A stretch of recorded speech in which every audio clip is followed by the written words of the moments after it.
quickly just share it on.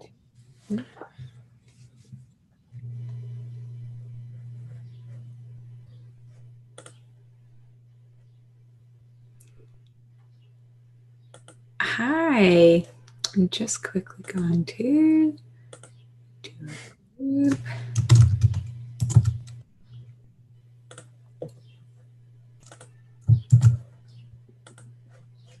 Awesome. Hello. Hello. Hi. Hi. Hello, beautiful Facebookers. Okay. All right. Hi, we're here. We're just sharing this around a little bit. I am so excited, everyone, this has been in the makings for a while.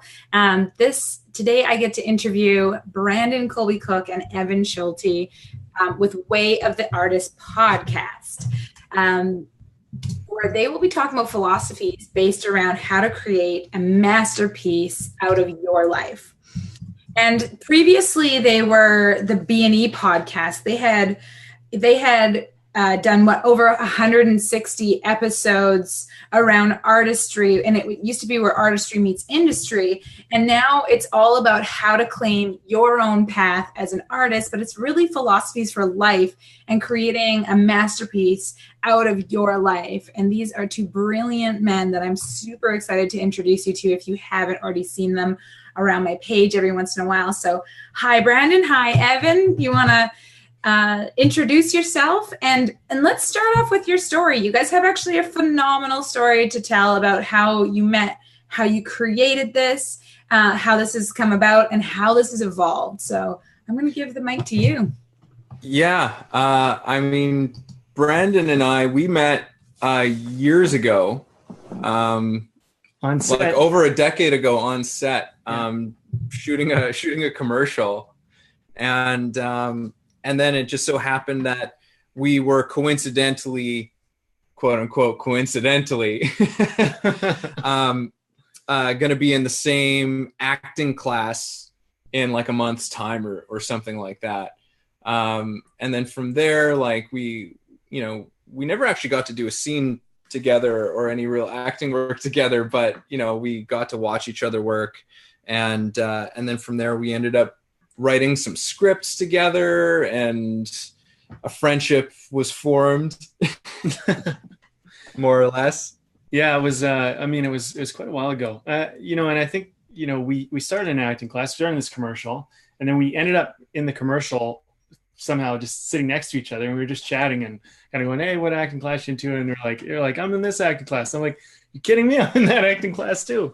And then while we were in it, Evan and I kept talking about, we'd go for these like breaks and we'd start talking about, we should write this script. And we had this idea, started getting together, doing these like meetings. And we actually wrote our first feature together that any of us have ever written. Yeah. Either of us ever wrote. And then that blossomed into more screenplays. But, it was interesting because we hung out a lot. We created a great friendship. And then for a few years, we weren't really hanging out all that much.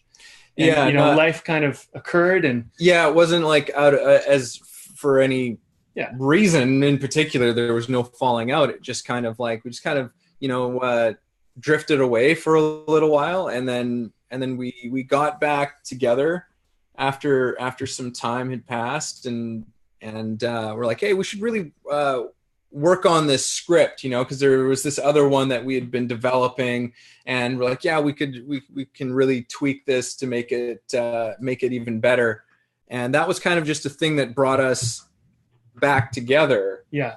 But then what happened was, so we would get together for these writing meetings, and before we would start, we would, usually over a beer. Yeah. We would. So you always got a drink when you write. So we'd be having a drink. No, let's not. Hey, it's our process. What can we say? Yeah. So we'd be having a drink, and we'd get into these conversations for like an hour and a half before we would start working on the script. And they were just these really terrific conversations where, you know, we would talk about life, but not just about life, but life as artists and trying to be an artist, and our creative processes and our challenges. And, you know, we were kind of just airing our laundry out, and to some degree. Yeah, I mean, at this point too, you and I, we were working in the industry. You know, we were like, we'd already been on television as actors. We've been in movies. We'd done the thing, right? We had agents, all this stuff, right? So we were, you know, working actors, and I was just beginning to become a working hired screenwriter too, and so that was kind of partly why we wanted to take our script to the next level, because there was interest. Yeah, and we'd have these conversations, and they were about being an artist, you know, like just the struggles you go through of like trying to figure out how to navigate this game, and like, you know, trying to figure out how much you're worth, how much to ask for, you know, how much to, you know, what kind of auditions do you actually want to go for? Because in the beginning it was like, let's go for anything. Let's just get out there and be on TV. Right. Yeah. I'm sure lots of people can relate to that. But then, you know, as you evolve as an artist, it starts to be like, well, what kind of work do I really want to do? And why did I get in this industry in the first place? Yeah. And so these were conversations that we were just naturally getting into, and we would finish these conversations. We go, man, that was really good. It was a really great conversation. And then we would, you know, go back and we would, with our other friends and whatever, we would talk about these conversations that we had, and people would say, that sounds awesome. Like, that's really great. Like, and somewhere along the way, I don't know how it happened, but the idea of recording the pod, or recording it, or recording the conversation, not even a podcast. That wasn't even on the table. Just record the conversation so we could re-listen and other people could hear them. Yeah. And then, you know, naturally that blossomed into like, well, there's like a podcast. What about a podcast? Record it. Might as well just put it out into the world. You know, why not? You know, and so that's really how our first podcast came to be. Which was, because you're meeting us now, and we're actually moving into our second podcast. Yeah. Our first one was called the B&E podcast, because it wasn't meant to be some big marketing thing. Like, we just called it B&E because we had a little kind of production company called B&E, you know, Productions or whatever. So like, you know, break and enter, whatever kind of idea. And then we thought, let's just call it B&E, and we'll sit down and we'll talk. 165 episodes later, we're like, and 20,000 listens later, we're like, well, people are actually listening to this. People are emailing us personally about the stuff we're talking about. And we were like, maybe we need to get a little bit more serious about actually bringing this out to the world. Yeah. And so then that's what happened. You know, this last little while, we created this new thing called Way of the Artist. Yeah. And this is where we are now. And these 165 conversations, plus all the ones we didn't record, are not all our life experience of being artists, you know, being in this game, and all the other artists we brought on to introduce, including Kat for a couple of them. And, you know, and through all that, we started to see there was parallels. Like, we weren't alone. Like, people are going through the same stuff. You know? There were all of these, like, let alone, you know, all of the stuff that was just between the two of us. And, you know, these were recorded over a couple of years, pretty much. And so over a couple of... This is about your third year, hey? And I want to interject, because I love one thing that you said, which is so much of this started on a why not? Yeah. That is like, we talk about that a lot. Even the screenwriting started on a why not? Yeah. Why not? Why not write a screenplay? We don't know what we're doing, but let's just try it. Yeah. And it's like, and that's really kind of the best way to approach almost any beginning of any creative endeavor, is just to go like, well, why not? Like, it's almost like really a throw caution into the wind and just do it. Don't overthink it. Just like make it happen. Totally. So, and one of the things that you guys are doing right now is you're writing some, like, some of the first episodes are created on your creative laws that you did. Because there's a book called The Laws of Spirit by Dan Millman, and you guys wanted to create your laws of creativity.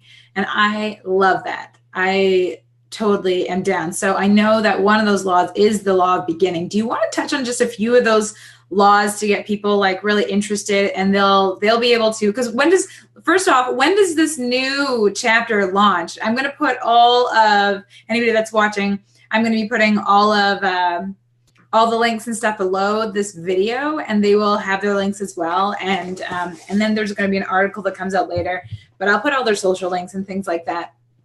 And if you have any questions, if you're watching this and you have any questions, then just ask questions and we'll get to them later. But yeah, like, so some of these laws, let's talk a little bit, let's get into a little bit of the content so that people can get really excited about because I mean, you guys are obviously awesome. You've gone through the motions, and I love what you were talking about this was when you were young. Like, what were you guys? Late teens, early 20s. This is an over a decade long pursuit and friendship that has molded into this really cool endeavor that you guys have created in your lives together for a really, really, really long time.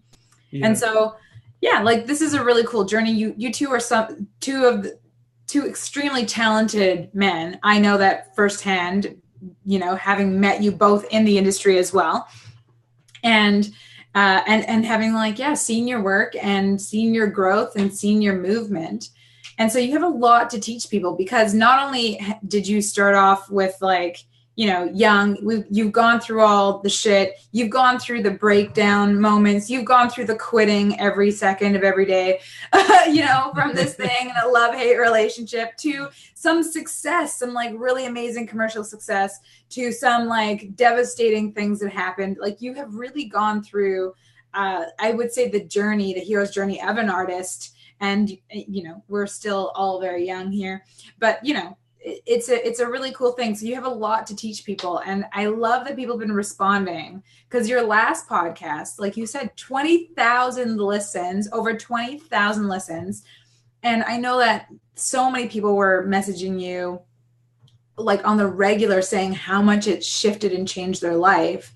And I love that. So a couple things here, like, I'd love you to just talk about a little bit about these creative laws. And I would also love you to talk about the difference in evolution of the B&E podcast to this podcast, and what the major differences are now, because it was a shift in perspective really for you guys, right?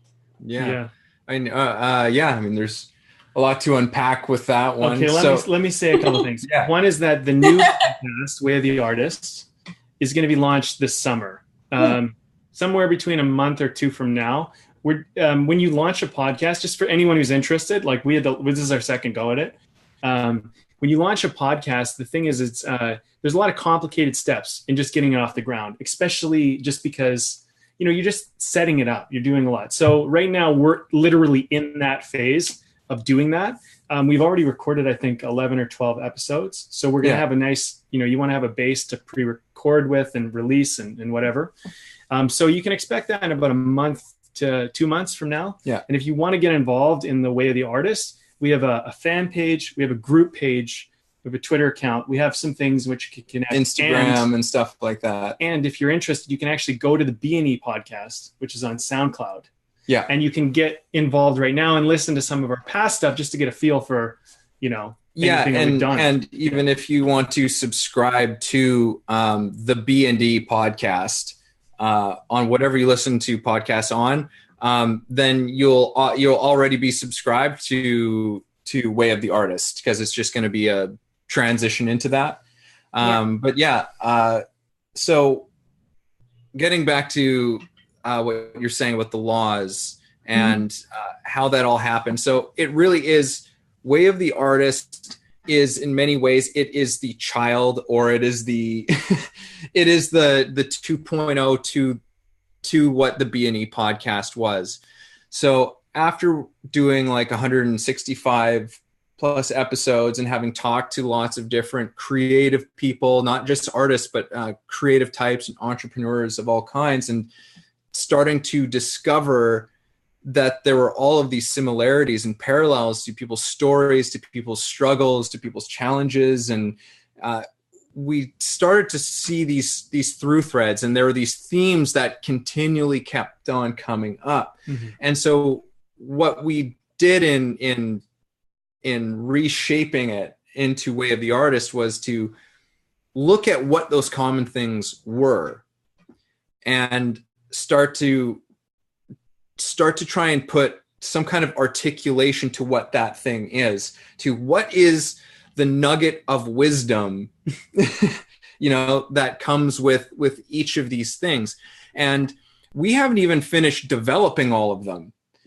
We've been talking about them. We've already done a number of podcasts, like recordings on them. But we're still coming up against them. Just like, oh yeah, like that's something for sure. That's something for sure. Mm-hmm. We try and keep it as simple as possible, because they're pretty big subjects in and of themselves. Yeah. So I mean, like there's some, they call them laws, but they could be like principles. You could think of them like kind of like these almost through lines or these pillars in which we all stand on in life. And it doesn't matter if you're an artist. I mean, for us, artistry is a way of doing life. It's a way of you bringing your authenticity out and painting the picture of whatever you're doing, building a business, writing a script, making a movie, bringing it to your acting performance. But we're a lot about, for us, is about, how do you have kind of an authenticity and an integrity in whatever you're doing, but also bring your own authority, your own originality to it, right? Mm-hmm. Yeah. So like the law of beginning, which, was a big one for us. I mean, that law started our screenwriting careers together. It started our first podcast. It started this podcast, started many things in our lives. Yeah. The law of beginning is something where it's like, it's about that kind of first step that we all have to take, because it doesn't really matter what you're doing. Everybody has a first step to take. And, they say the hardest thing to do is to shift from neutral into first gear. Yeah. And so the law of beginning is about how do you shift into first gear towards anything you want? And then we take that, that whole transition of you actually going from I'm here to I want to start. And we walk you through a process that's, compared with 165 other episodes, tens, hundreds of other artists who have had similar experiences about starting their music album, starting their new business, starting their first film, writing their first script, going to the big audition, whatever. Yeah. Right. And just that law, and you start to see all that parallels. And then this law, we'll say parent to another one. He loves this one, the law of trust, or something like that. Yeah. Right. Which is, not trying to control everything. Yeah. Because once you're in it, you're in it.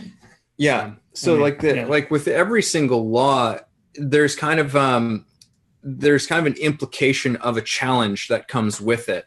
Like the law of beginning, it's like the idea of it, the wisdom of the law of beginning is to, like Brandon was saying, it's like that shift from neutral into first gear. How do you get that? Because beginning is so often the toughest thing. Like, for writers, very often they say the biggest challenge is just sitting down on the screen, like in front of the keyboard. Like that's the blank. And they're kind of like rites of passage a little bit to humanity, right? Like if you don't start, if you don't begin, if you don't trust, nothing great will happen. Nothing great can happen, right? You're not giving yourself even a chance.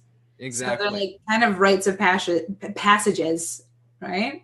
Yes. Well, and another thing, Kat, is like, it's way of the artist, right? So we look at this as kind of like, and we use these lessons in our own life, but it's a way of doing your life. And it's a way of guiding yourself from internally, from your own inner core, your own heart, whatever you want to call it. Right. Yeah. And in the first 3 episodes, we talk about finding your path, embracing that path, and then claiming that path. And we set up in the first 3 episodes, we set up already like what this whole podcast is aimed to do. And, sometimes people are, I work with a lot of people who are, say, financial advisors and people who run business. They aren't in the arts. Mm-hmm. They want to write screenplays. They want to make a movie. Mm-hmm. And so, if they come to me in some way, they found a connection to what they want, right? And now, my process is like, okay, well, let me help you to embrace that and kind of claim that, you make a movie or you write the screenplay or you do the thing. Mm-hmm. A lot of us, I think sometimes we're going down paths that we know are not the path we really want to go down. Yeah. So part of this is just helping people go like, well, where do I want to go? And then you start to kind of walk down this way of being an artist. You don't have to be an artist. It's like, you can just bring your own authenticity to whatever you do. Yeah. And so these things parallel. Yeah. These laws are so much about, it's like, what is that little voice inside you that's calling out for you to go and do something big? And maybe it's just a small voice now, and the laws and our conversations are about like, how do we make that little voice a big freaking voice? Yeah. How do we really pull that out with as much courage and confidence and trust and ability and fullness and life? Mm-hmm. Like, how do we do that? Because the moment we call in doing something like that in our lives, in creating something new, there's all kinds of reasons that we make up in our minds. There's all kinds of things that we put up in our way to say like, I can't do that. Yeah. So as we're exploring these laws, we're also exploring, all right, so as we're talking about this, here's a challenge that might come up for you. Here's another one. Here are some of these blocks that we might have that are going to present themselves, and how might we find a way to change our perspective on what that challenge is and move through it and become stronger and not allow it to stifle us, really. Yeah. And create that so the story and the voice in your head of encouragement is louder than the one that says, no, you can't. Yeah. Yes. And I mean, I think the thing is like, as Evan and I have gone through this process, like what happened in these laws, like to understand the origins of where these laws came from, is Evan and I were dealing with a lot of these challenges in our own careers, so we figured out how to overcome a lot of them. And we also interviewed other people who have overcome them and like published, novels that have been on the bestseller list. People have produced multiple $1 million movies have been on our previous podcast, right? Mm-hmm. So they had the same process as any of us. And I think what sometimes people, we lose our way a little bit because we just feel like we're alone, or we feel like we don't know what to do. And I think what's going to happen with these principles, these laws, as we lay them out, is you're predispositioned to be ready to handle the obvious, foreseeable challenges and obstacles that will come up in your way, and you have tools now to deal with them. Yeah, I love that. I call them the mind fucks, right? Yeah, and totally. They are. And it's true. Like, I think this is a really interesting through line, because this has gone like very deeply for all of us as artists, as people, as humans, as entrepreneurs as well, is giving people a way to work. Giving people a way to work through something. Like, none of us got a handbook on life. And in fact, the people that taught us how to do life were really fucked up usually, right? Like, no offense to our beautiful human parents, but they were learning. They came from like the 60s and 70s era of like this crazy upheaval. And then their parents came from the 50s, right? Like, of this crazy other kind of thing that was happening. And before that, it was like World War II and World War I and we have this kind of whole entire world of like, what the fuck? Nobody knows how to do this shit, right? There's a few people that like figured it out, but they all went celibate and, sold all their shit and like live in mountains and don't want to talk to anybody. So like the people in the world who are, I see this, right? The artists, the coaches, the entrepreneurs, because, it's giving people a way of working and saying, hey, you know what? Like, you're going to deal with this. It is your rite of passage. When you begin, all this shit's going to flood in saying you can't do it. Mm-hmm. And if you listen to that, then you won't do it. So how do you get past that? And then your next rite of passage, the law of continuation, right? I know that one of your laws is the law of completion, right? Like, you have to start it, you have to finish it, you have to trust along the way. Like, these really cool things where people can listen to you guys and go, okay, what stage am I in?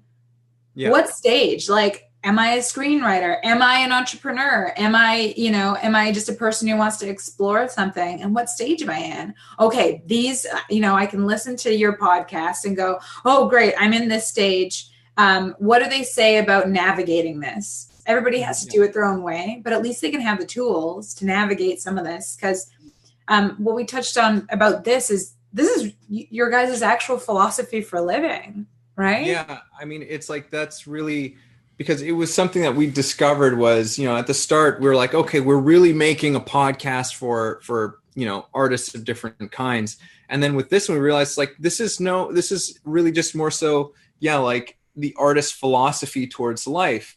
And it's a philosophy towards life that anybody can relate to, that anybody can find wisdom out of. It's like, there's been books about like, the way of the warriors and the way of the, monks and stuff like that. This is more in line with that. And it's an interesting perspective in philosophy because artists are so involved with creativity.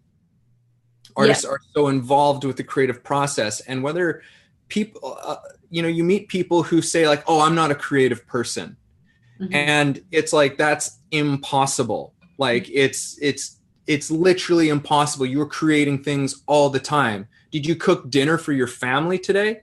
Mm-hmm. You're a creative person. Yeah. Do you have a family? That's a creative process. You are constantly involved in this. And another thing that you brought up as well is and it is one of our laws, is the law of process.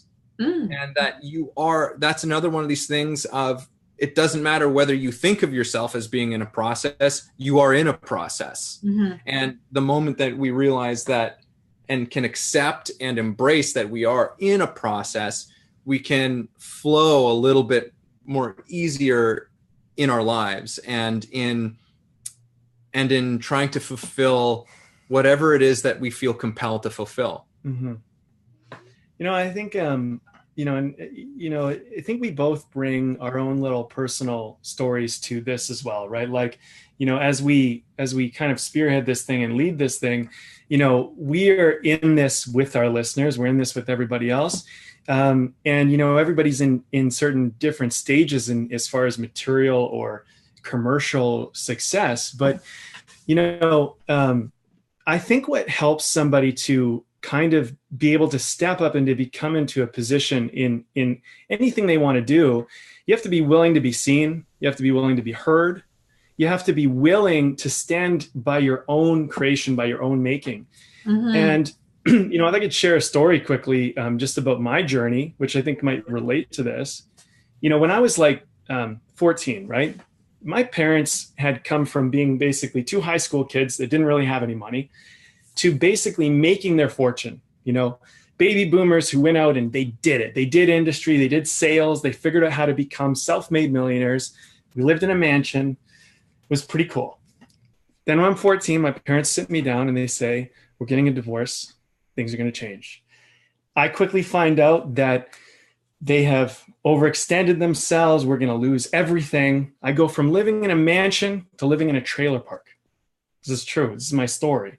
So, and this time when I'm 14, I couldn't do anything to stop my parents from splitting up, from my whole world just being totally upheaved, right? And I made a decision that if I was going to matter in the world, I needed to be seen, I needed to be heard to matter. And so, I spent a lot of my life going after the arts to try to kind of be famous, to be wealthy, to matter, to make a difference. And this was, this got me a lot of times off my path, because what I didn't realize is that I loved creating, I loved building, and I didn't need to have this whole thing about needing to be seen, but it's about wanting to be seen. Not because you need to get seen or be heard so that people will love you and give you admiration, mm-hmm. but like a lot of what we're talking about is you actually seeing yourself as important so you are seen, not seen so that you are important. Do you see the difference? So like a lot of my struggle and a lot of the things that this podcast helped me recognize was like, I think a lot of us as artists, we're trying to go win the Oscar, win the award, win the Emmy, whatever it is. And we're trying to do that a lot of the time to get that pure recognition, to get that validation. And art, I think what Evan and I in a lot of ways are suggesting is that's not the way of the artist. The way of the artist is you seeing that you have value. Mm-hmm. And so because you bring that out of you, because you want to be seen, because you know that you matter, and it's not about whether someone gives you an award or not, you bring what matters forth. And then in turn, it actually does end up mattering, so it's like, and you go through this thing, right? I'm just saying, like, you go through this thing and like I think a lot of us get into the arts, or anything in life because we want to be good enough. We want to feel like we matter. And so a lot of what Evan and I are trying to do is help you see that you already do matter. You're already there, and just bring that to life, I love that. Like, you do what you love for the sake of doing what you love. Yeah. And giving yourself permission to explore it beyond the superficial recognition part of it. And it is it can be an important part, but the superficial part about it is that it's not at the core of why you're doing something. Yeah. And it can actually take you off your path if you're doing something for the wrong reasons. And then that will be a lesson on its own. Mm-hmm. Yes. Well, Brandon, I remember some time ago, you had said something that I was like, oh yeah, like it really shifted my perspective on it. Is, you look at somebody like Leonardo DiCaprio, right? And there was this, there was the whole thing of like, are they ever going to give Leo an Oscar? Yeah. Like, is this ever going to happen for him? Like, it's just like, people are like, how many times can they snub him? And you had said something about that where he says, like, the thing is that Leo was already an Oscar-winning actor before he won an Oscar. Mm-hmm. Yeah. It's like we all looked at him and recognized him. It's like, no, you are an Oscar-winning actor. You are that level. But if he had gotten super jaded that he hadn't won the Oscar over all those years, like, he would not have continued to produce the work that he produced. Yeah. Like he would not be at the level that he is at, because for him, it's not about that. For him, it's he's always had a passion and commitment for what he's doing because he loves what he does. Mm-hmm. Right. And so it was just whether he actually had the statue in his hand or not, it was kind of, didn't matter so much. But it's still great. It's still great when it does come along. And I'm sure he's thrilled that he's got an Oscar. Evan, I would love you to touch a little bit on your story too, because Brandon talked a little bit about his navigation through this and about a bit of his story. I'd love you to touch on your story and talk about kind of the pursuit of purpose a little bit. Because I know that's a big one for you. Yeah. For me, I knew I wanted to be an actor when I was really young. I think I was like 9 years old. And it was just, make-believe was the best thing ever.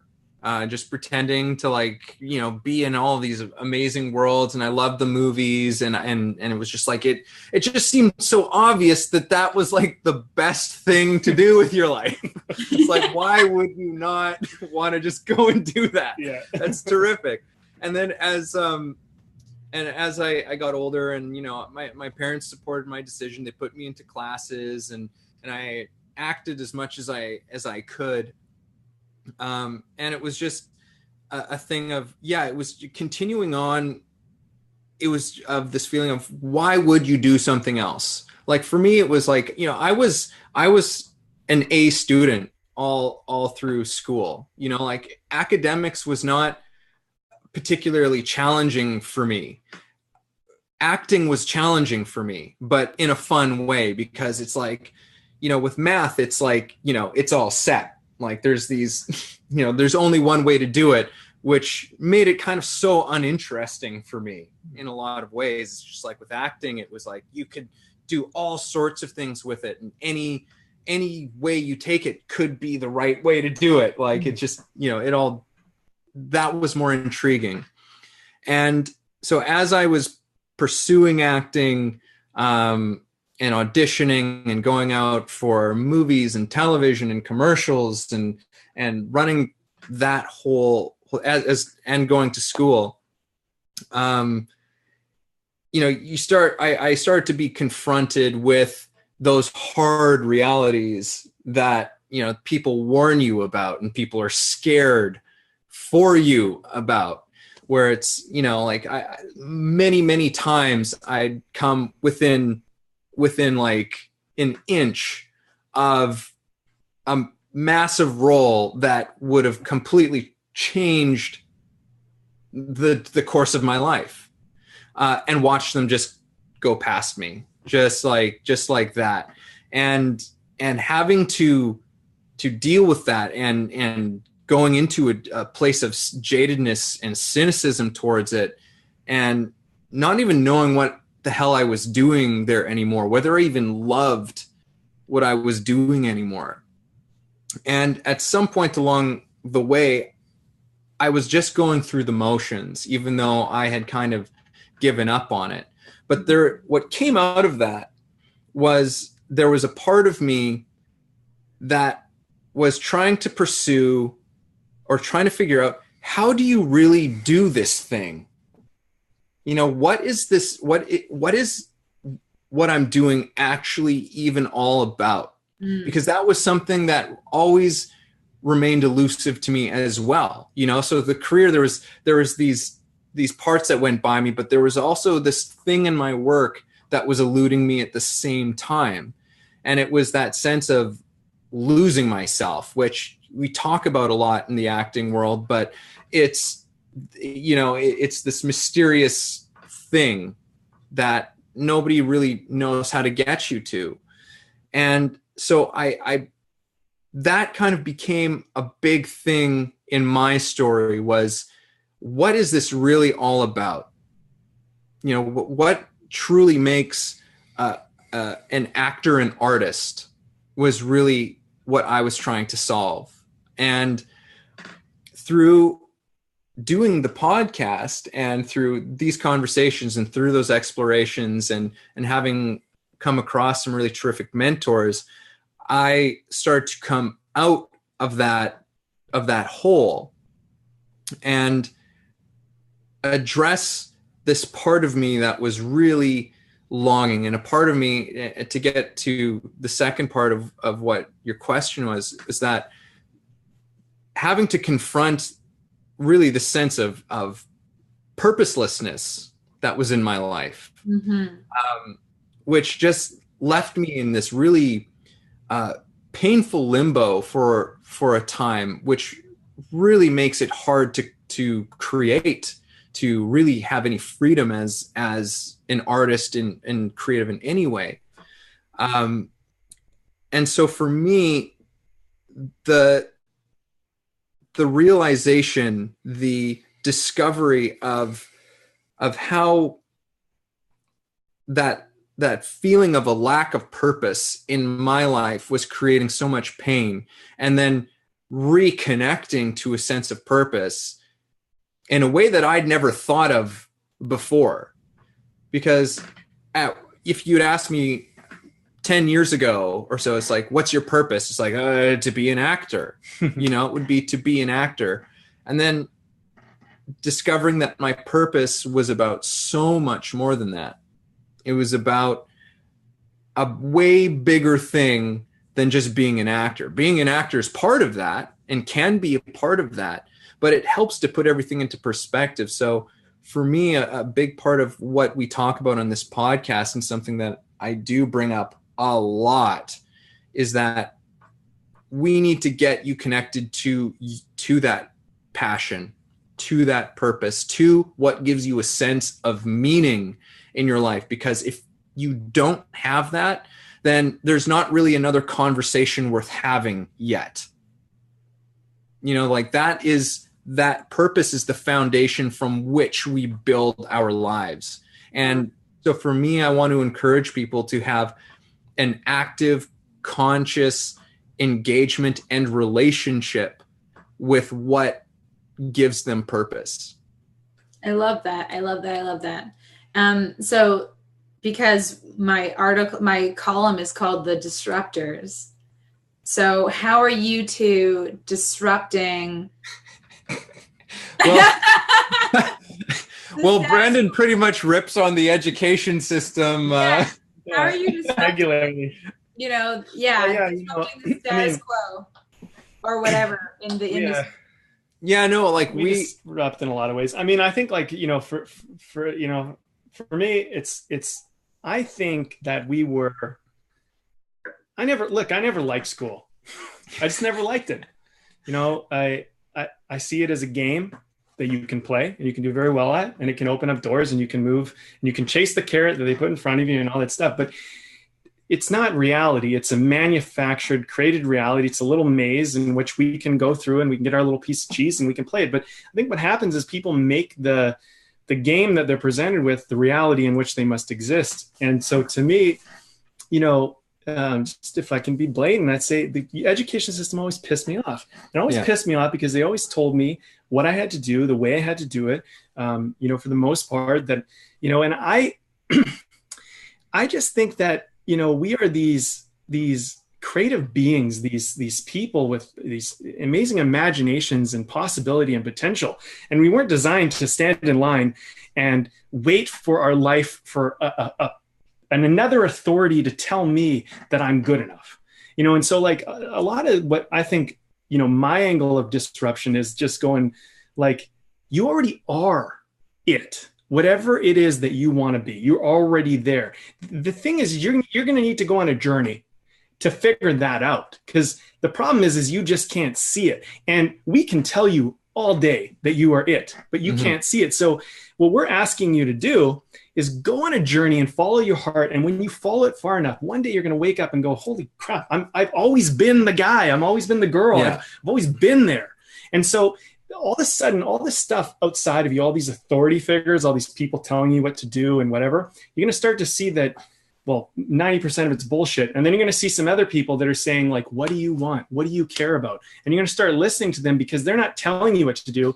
They're telling you to tell yourself what to do. Yeah. So we're disrupting in the sense that we're going like, what you need to do isn't out here, it's in here. But how do we help you see that? Because a lot of the time we just can't see it, right? Yeah. It's like really about like hammering people over the head, I think a lot of the times. No, really. Sometimes, I mean, it's just this is the society that we live in. Yeah. And this is one of the things that we're constantly just like, no, it's weird that this is such a disruptive thing, because we're telling people, follow your vision, follow your dreams, follow your heart. Like, this is stuff that, we get told, most of us at some point, but then there's always some sort of catch to it. There's some sort of like little, see below, see it's the like, fine print. It's like, follow your dreams, but play it safe. Yeah. And it's just, and at some point the fine print becomes bigger than the main print. Yeah. And at some point in life, you start to play the small print and you stop playing the big print, which the big print is, I want to be an actor. I want to make films. I want to write scripts. I want to start a business. I want to do this.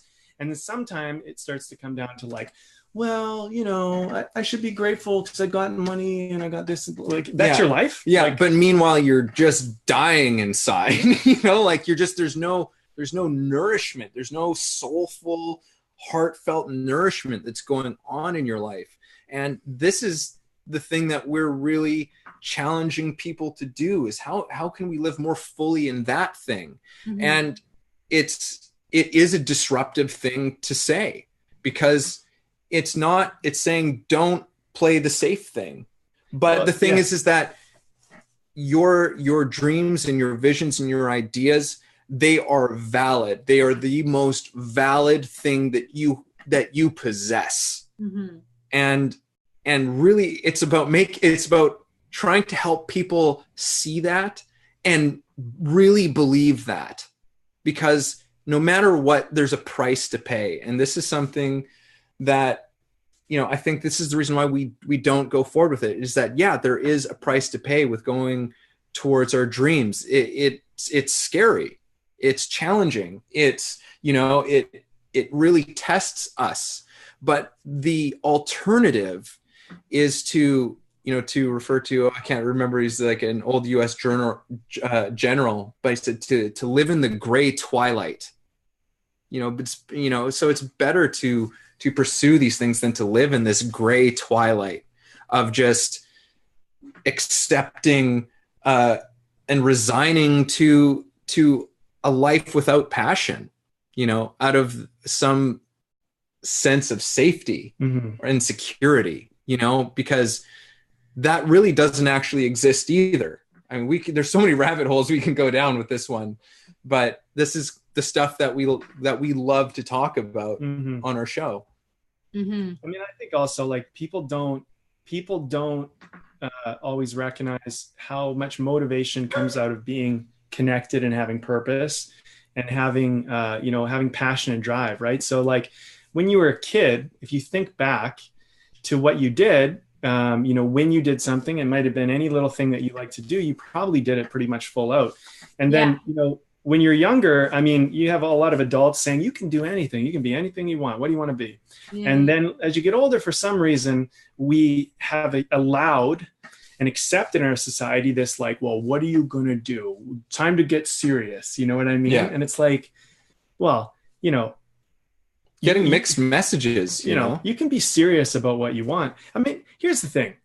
We got to eat. We got to have shelter. We got to make sure we get water. We got to make sure we build some connections. But I mean, like, the other thing is we're not in the world of industry anymore. We're in the world of artistry. I mean, our parents, and you mentioned like the people who taught us were kind of fucked up. They kind of were because they were more in industry than we are. But what they did for us is in our generations, and even for themselves, which they might not recognize, is they bought us the freedom and safety and security to be artists, because artistry exists in a thriving culture, which we are. And don't let the news sell you on the fact that everybody's killing each other and that it's all terrible. It isn't. There are bad things happening, but we live in a thriving society. We live in a thriving time. And people are getting depressed because they're in a thrival place and they're not in a thrival state. And when you're in survival mode in a thriving place, you start to feel like your life is meaningless because you're seeing these other people go out and live in a thriving state with a thriving mentality. And they're doing it. I wish I could do that, but I can't. And so you feel this like, I'm not good enough thing, right? This like lacking. And so like, I think what Evan and I are saying, like, look around you. You have everything you want.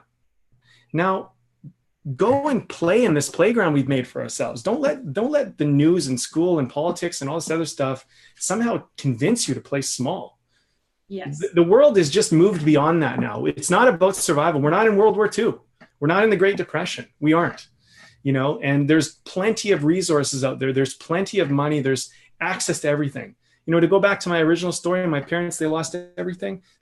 We lived in a trailer park. I lived in a trailer park. I was eating peanut butter sandwiches with my dad, because that's all we could eat. A few months earlier, I was eating filet mignon steaks. Okay. So we figured it out. We worked our way back up, figured it all out. Everybody figures it out. The thing is if you make your current situation your reality, you will exist in it. But in a lot of ways, what we're saying, Way of the Artist is saying, you might be in this place right now. You might live in a ghetto, but like, what's the reality you want to walk into? That's your way. And now you have to find in yourself to walk out of whatever environment you're in. And that disrupts, because anyone you're around is in that environment. They might not agree with you because they can't see, right, the way you see. So that's kind of, I think, partly too what we're doing.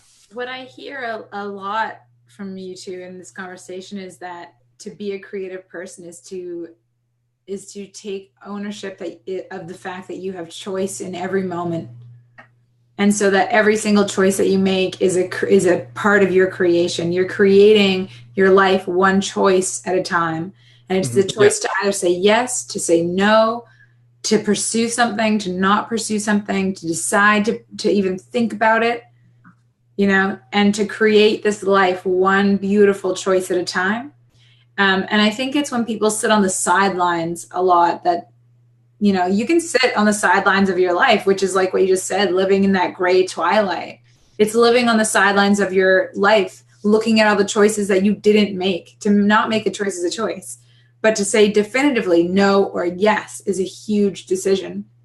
And especially in this day and age when our generation we don't really have the opportunity to pursue the things that our parents did because of I think that it's a beautiful blessing, and that we really put the pursuit of our passions, our joy, and what we're interested in and our connections before most anything else. Because, it's kind of a beautiful gift that has kind of unfolded. And it's an interesting, the other thing that I find fascinating about what you say, because it's true, our generation has been taught this whole double standard of you can do whatever you want, but not that.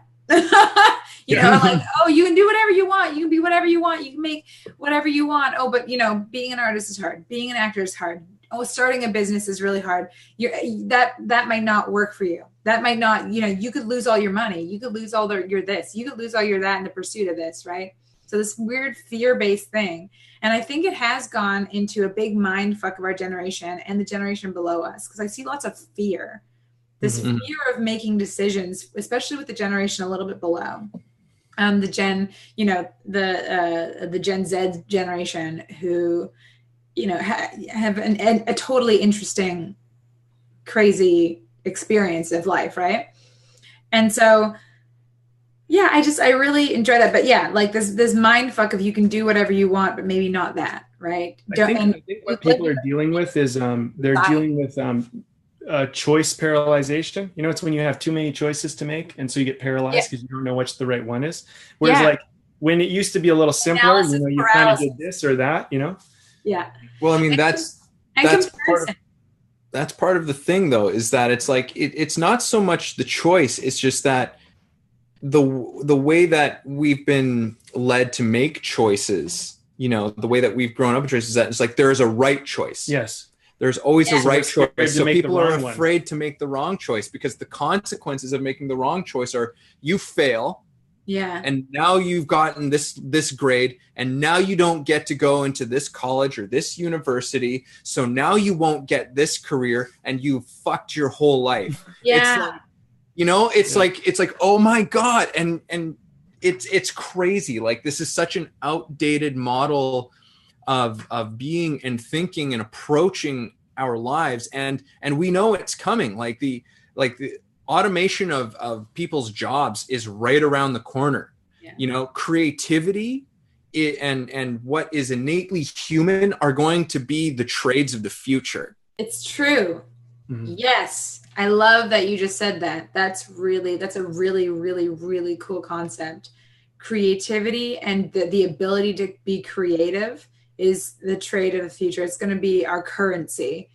Yes. Mm-hmm. I love that. Very, very cool. And we're already seeing it happen. Yeah. We're already seeing, look at all of the biggest, like even like the wealthy businesses that everybody talks about now, all of like the new entrepreneurs, like, it's like, wow, these people, like, they are all heavily immersed in creative industry. Yeah. They're the ones that are paving the way forward. I love that. Cool.